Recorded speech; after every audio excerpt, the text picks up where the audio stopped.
নবান্নকে আমরা আদি নববর্ষ হিসেবে উদযাপন করার সিদ্ধান্ত নিয়েছি।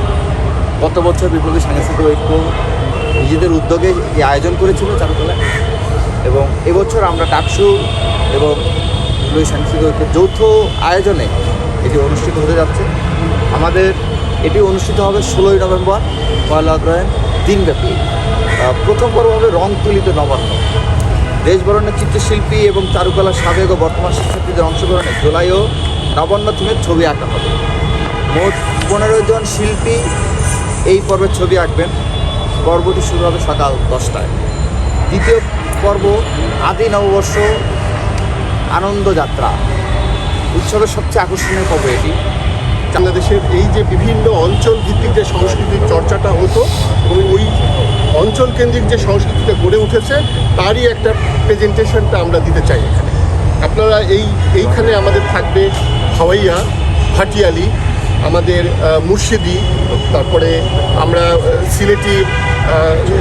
সিলেটের গান থাকবে, শাহ আব্দুল করিমের গান থাকবে, হাসন রাজার গান থাকবে, কুষ্টিয়া থেকে বাউল আসবে লালনের গান পরিবেশন করার জন্য, আমাদের নেত্রকোনা থেকে আসবে পালাকার ইসলামউদ্দিন পালাকার, উনি দীর্ঘ একটা পালা পরিবেশন করবেন এবং তার এই পালাটা আমাদের একটা আকর্ষণীয় একটা পালা হবে আমরা আশা করছি। তা আমরা এর মাঝখানে আমাদের আরও কিছু থাকবে, সেখানে আমরা পাহাড়কেও আমরা বাদ দিই নাই। আমাদের পাহাড় কেন্দ্রিক একটা সংস্কৃতি গড়ে উঠেছে, সেটাও বাংলাদেশের সংস্কৃতিরই একটা অংশ। আমরা সেই সংস্কৃতির একটা অংশ আমরা উপস্থাপন করব, পাহাড়ি নৃত্য। এটা আমার মনে হয় এই অনুষ্ঠানের একটা অন্যতম আকর্ষণ থাকবে। এছাড়া আমাদের সংস্কৃতির একটা বড় অংশ জাদু শিল্প, যেটা অনেক দিন আমরা দেখি না, কিন্তু আমরা বিপ্লবী সাংস্কৃতিক ঐক্য যতগুলো প্রোগ্রাম করেছি আমরা এই সকল সংস্কৃতির সকল ধারাটাই আমরা প্রেজেন্ট করার চেষ্টা করেছি। আমরা জানি যে একটা সংস্কৃতি, একটা দেশের সংস্কৃতি হচ্ছে ওই জাতির জন্য একটা স্বাতন্ত্র্যবোধ এখানে তুলে ধরে।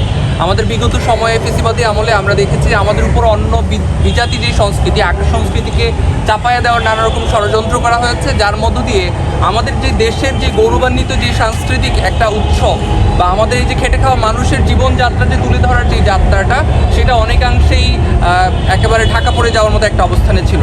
আমরা আজকে যেই জায়গাটায় আজকের এই সংবাদ সম্মেলন করছি, আমরা দেখতে পাচ্ছি এর পিছনে এই 3টা মোটিভকে এখানে দাঁড় করে রাখা হয়েছে, যেখানে আমাদের গ্রামীণ যে জীবনযাত্রা সেটা আমরা এখানে আমাদের শহরের মানুষের সামনে তুলে ধরার একটা ন্যূনতম একটা প্রয়াস এখানে চালানো হয়েছে। তো আমরা বিশ্বাস করি যে আমাদের এই যে আদি নববর্ষ, যেই পহেলা অগ্রহায়ণকে সামনে নিয়ে আমাদের ডাকসু এবং বিপ্লবী সাংস্কৃতিক ঐক্যের সমন্বয়ে যে উৎসবটা আয়োজিত হতে যাচ্ছে, তার মধ্যে আমাদের দেশের প্রান্তিক মানুষ, খেটে খাওয়া মানুষ, যারা কৃষিকাজ করে, যারা আমাদের মূল দেশের অর্থনৈতিক চালিকা শক্তিতে যারা ভূমিকা পালন করে, তাদের জীবনযাত্রাটা আমরা পুরো দেশবাসীর সামনে তুলে ধরতে পারবো। এবং